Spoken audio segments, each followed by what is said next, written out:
Hello, Toronto. How's it going? How's this morning? Excellent. So, I just skipped a slide. How many of you are crypto holders? All right, that's great. And what about the rest of you? Missing out, right?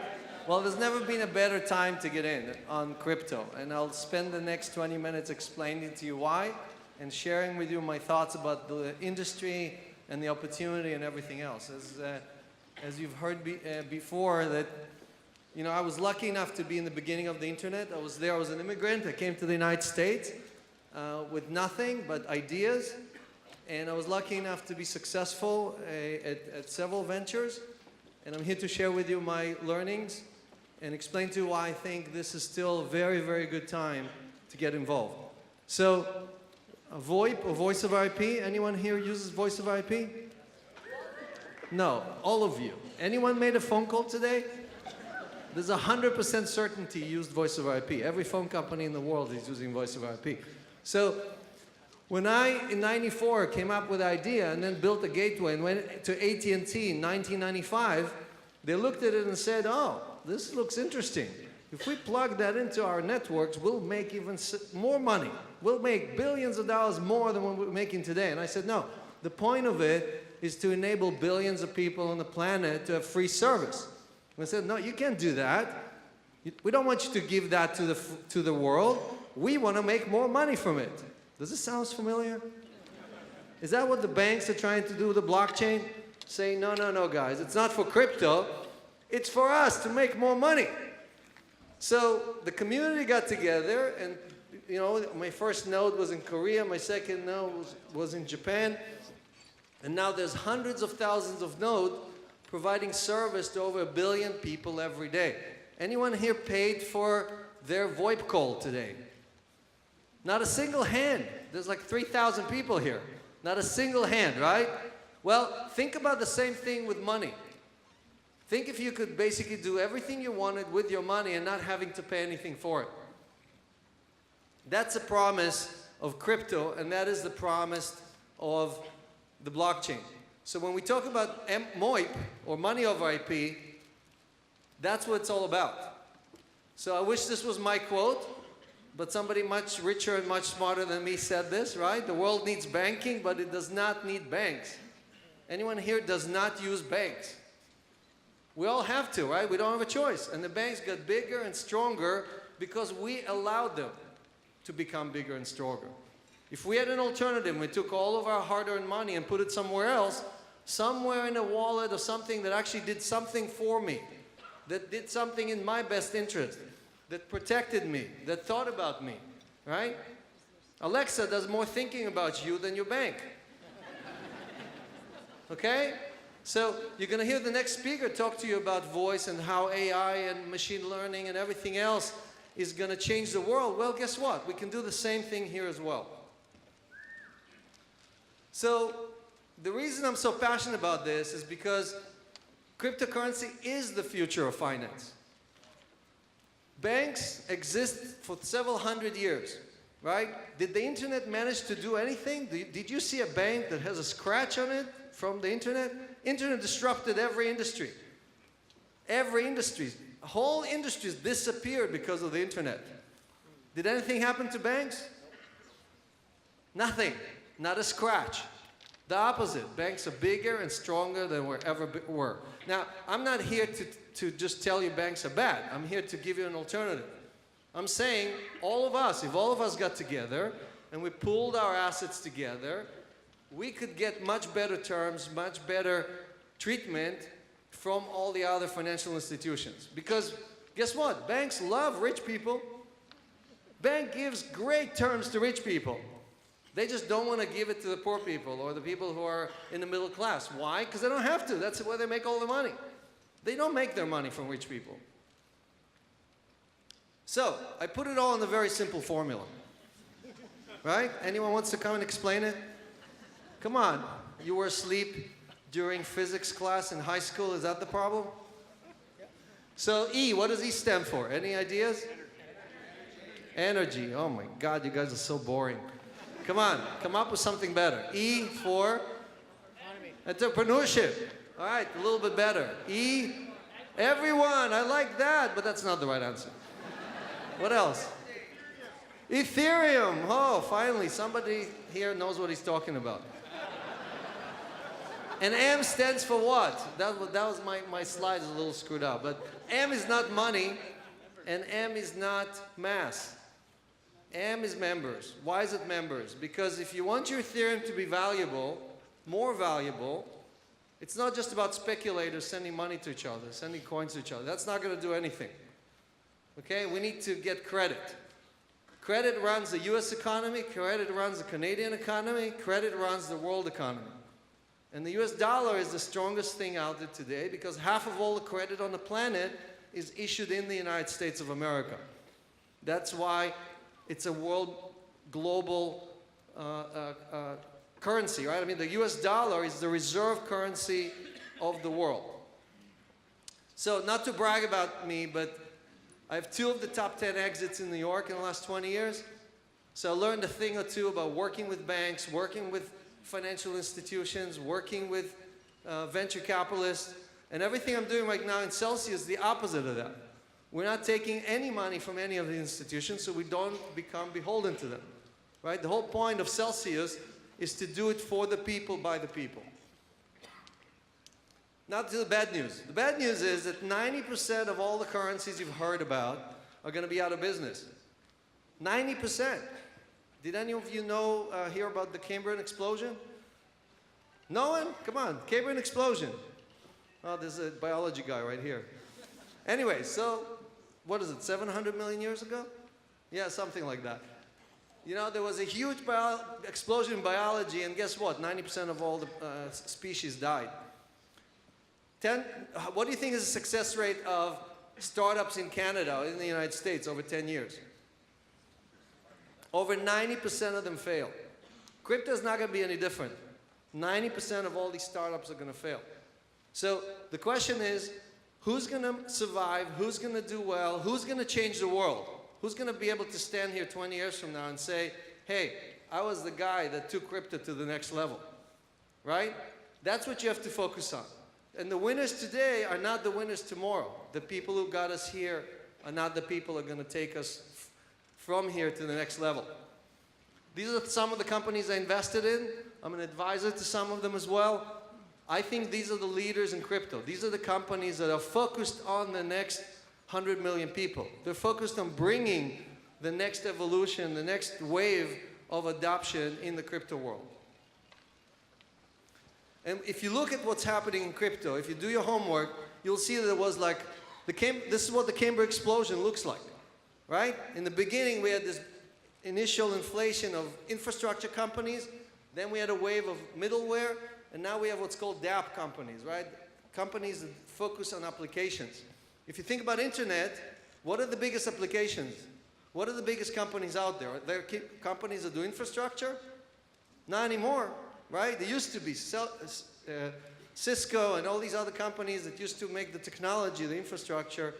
They're tiny in comparison to Google, Facebook, which are all dApps. So you have to think about it in the same terms. You have to really think about what is the next wave of evolution. And crypto is like a Pac-Man. Anyone here played Pac-Man? Yeah, right? So think of crypto as Pac-Man. It's just going to eat all the asset classes. Why is it going to do that? Why crypto has so much power? Everybody, every major guy in the world tried to kill crypto, right? Jamie Dimon came out and said, oh, this is a scam, it's the worst thing ever, blah, blah, blah. You know, and yet crypto is bigger than ever, right? It's like the Hydra. You cut a head off and 2 heads grow up, right? So the reason for that is that the central banks are abusing their powers, right? They are printing money like crazy, right? Which dilutes all of us without our permission. No one came to you and knocked on your door and said, hey, am I allowed to print another $1 trillion and give it to the rich? Right? Warren Buffett just announced that due to the tax laws, he just made $29 billion in one day. Just like that. Poof. He went like this, 29 billion. Can you do that at home? So, I try to visualize it for you. Do you know who the guy in the middle is? Sorry? No, no, come on. Be creative. Satoshi, guys, Satoshi. All right, so again, the guy that brought us here is not necessarily the guy who's going to take us from here. So thank you very much. We'll take it from here.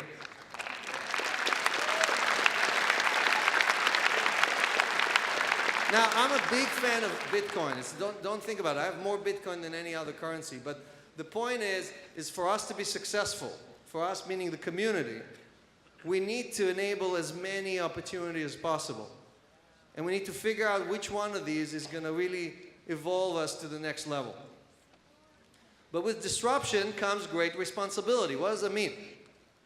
We're all throwing money at 20-year-olds. How many people here have 20-year-olds at home? I have a bunch of them. Would you give them $5 million? Would you give your 20-year-old $5 million or 10? How about 50? That's what we're doing every day, right? Now, Vitalik is an exception. I got to give it to him because he's Canadian.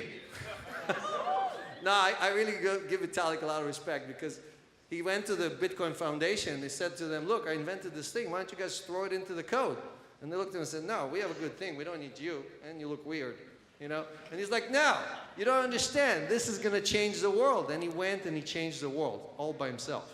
Well, and 200 other programmers. But the point is that conviction and that belief in what he was doing was the right thing, and that's exactly what the industry needs. We need people from this room to do the same thing, because the killer app, the Netscape moment, has not yet happened in the crypto world. The killer app, the Netscape moment, we haven't seen it yet. Okay? That's the opportunity. If you think the party is over, it hasn't even started yet.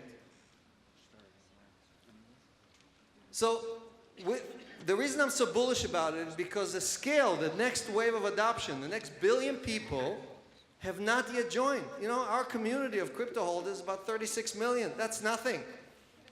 You know, how many people live in Canada?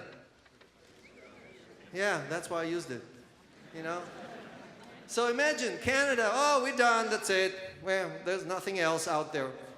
Now, there's America and there's China and there's India. There's all these places to conquer. Well, I don't mean physically, but you know what I'm talking about. So let me share with you my top points on how do I select good investments, or how do I select good opportunities, because I think all of you who have not entered this community yet should consider these things when you look at things in crypto. And again, you don't have to be a super technical guy. I'm a geek, right? I'm a technical geek. I dig all the way down to the ones and zeros. But does this venture has a great team? Did this team do anything before? Are these people passionate and dedicated to what they're doing?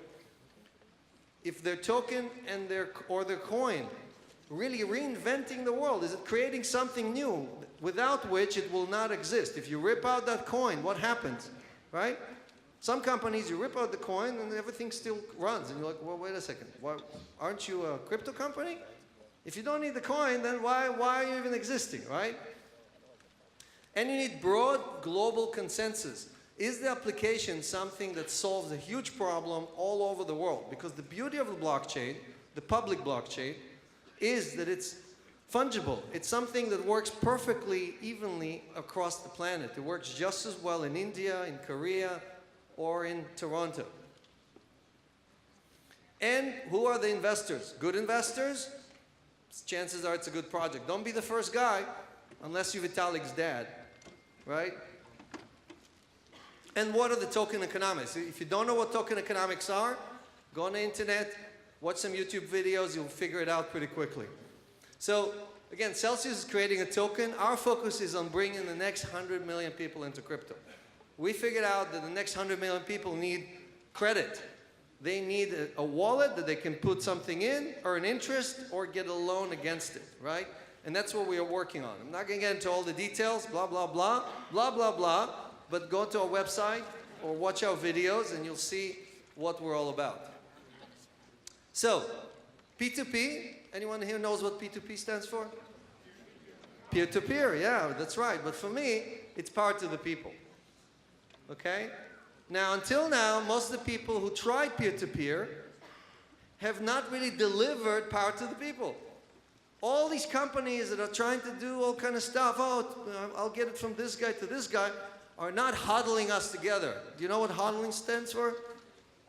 Hold on to dear life. Finally, here we go. Somebody knows exactly what it is. So if all of us huddled together and all of us created a pool of capital and all of us negotiated the best terms in our wallet, that will be peer-to-peer.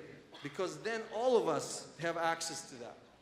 Okay? So that is where the power lies. The power is not about two neighbors lending to each other. The power of us, all of us first getting together and pooling our capital. So this is how our exchange works, our wallet and everything else. Again, I'm not going to get into all the technical stuff. We have plenty of information online, but it's different. Okay? It's very, very different than anything you've seen before.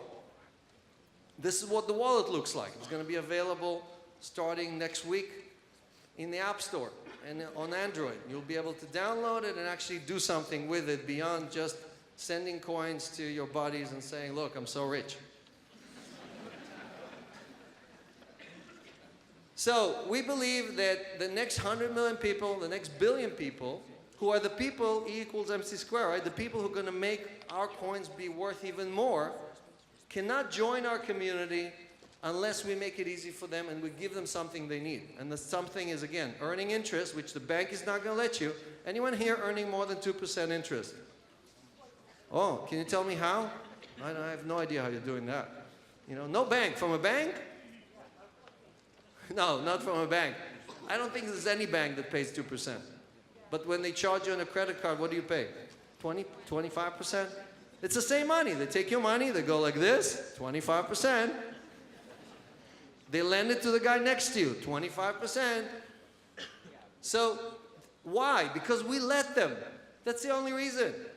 If you took your money, took your deposit, and put them somewhere else and said, I want to be paid 5%, and I want you to lend it to my buddy for 7%, is that possible? It is. If all of us got together and created our own pool, that would be possible. Guess what? It's legal too. Just no one has done that.